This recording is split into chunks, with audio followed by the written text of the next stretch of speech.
పల్నాడు జిల్లా Saraswati power industries భూముల వ్యవహారంలో మాజీ సీఎం వైఎస్ జగన్ చిక్కుల్లో పడ్డారు. గురుజాల నియోజకవర్గం మాచవరం మండలంలోని చెన్నాయపాలెం వేమవరం గ్రామంలో సరస్వతి భూముల్లో అసైన్డ్ భూమి ఉన్నట్టుగా అధికారులు గుర్తించారు. 20 ఎకరాల అసైన్డ్ భూములను రైతుల నుంచి సరస్వతి సంస్థ కొనుగోలు చేసినట్లు తేలింది. దీంతో యాజమాన్యానికి రైతులకు మధ్యవర్తులను వివరణ కోరుతూ కూడా అధికారులు నోటీసులు ఇచ్చినట్టు తెలుస్తోంది. 15 రోజులుగా నోటీసులను వివరణ ఇవ్వాలని అధికారులు ఆదేశించారు.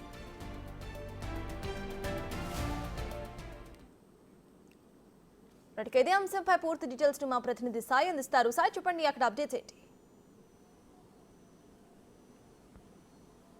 సర్తాజ్, దాచేపల్లిలో ఉన్నటువంటి సరస్వతి పవర్ ప్లాంట్కి సంబంధించినటువంటి భూముల వ్యవహారంలో ప్రస్తుతం మాజీ సీఎం జగన్మోహన్ రెడ్డికి చిక్కులు మొదలయ్యాయనే విధంగా చెప్పొచ్చు. ఎందుకంటే అక్కడ ఉన్నటువంటి భూములకు సంబంధించినటువంటి అంశంలో అసైన్డ్ భూములు ఉన్నట్లు కూడా రెవెన్యూ శాఖ గుర్తించడం జరిగింది. 20 ఎకరాలకు సంబంధించినటువంటి భూములు, అసైన్డ్ భూముల్ని సరస్వతి పవర్ ప్లాంట్ కంపెనీ ఆక్రమించిందనే విధంగా గుర్తించినటువంటి నేపథ్యంలో అసలు ఆ అసైన్డ్ భూములు ఎవరికి అసైన్ చేయడం జరిగింది, వాళ్ళు సరస్వతి కంపెనీకి ఏ విధంగా ఇచ్చారనే దానికి సంబంధించి రైతులకు, ఆ భూములకు సంబంధించినటువంటి యజమానులు ఎవరైతే ఉన్నారో వారికి, అదేవిధంగా ఈ పవర్ ప్లాంట్కి రైతులకు మధ్యవర్తిత్వం ఎవరైతే వహించారో వారికి ప్రస్తుతం అయితే రెవెన్యూ శాఖ అధికారులు నోటీసులు ఇస్తున్నారు. ఇప్పటికే అనేక మందికి ఇవ్వడం జరిగింది.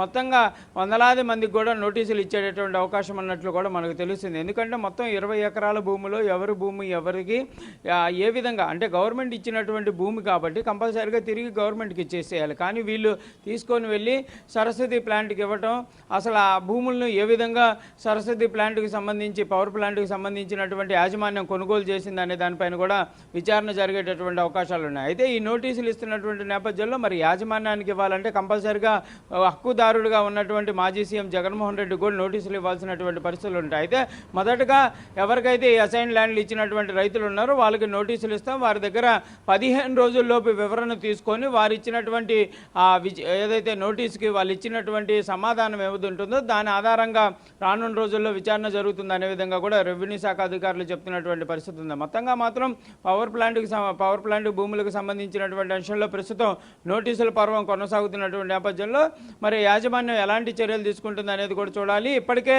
జగన్మోహన్ రెడ్డి అయితే మనం మాట్లాడుతూ కూడా ఈ భూములకు సంబంధించి ఎక్కడా కూడా ఒక్క ఎకరం భూమి కూడా అన్యక్రాంతం కాలేదు, ప్రభుత్వ భూమిని తీసుకోలేదు అనే విధంగా కూడా క్లారిటీ ఇచ్చారు. కానీ ప్రస్తుతం మరి రెవెన్యూ శాఖ చేపట్టినటువంటి సర్వేలు అయితే క్లియర్గా 20 ఎకరాల భూమి అయితే మాత్రం ప్రభుత్వానికి సంబంధించినటువంటి భూమిని ఆక్యుపై చేసినట్టు తెలుస్తుంది. నోటీసులు అయితే ఇస్తున్నారు కాబట్టి కంపల్సరీగా మరి రైతులు ఎలాంటి ఆన్సర్ ఇస్తారో చూడాల్సినటువంటి పరిస్థితి ఉంది. సత్తాజ్. Right, thank you Sai.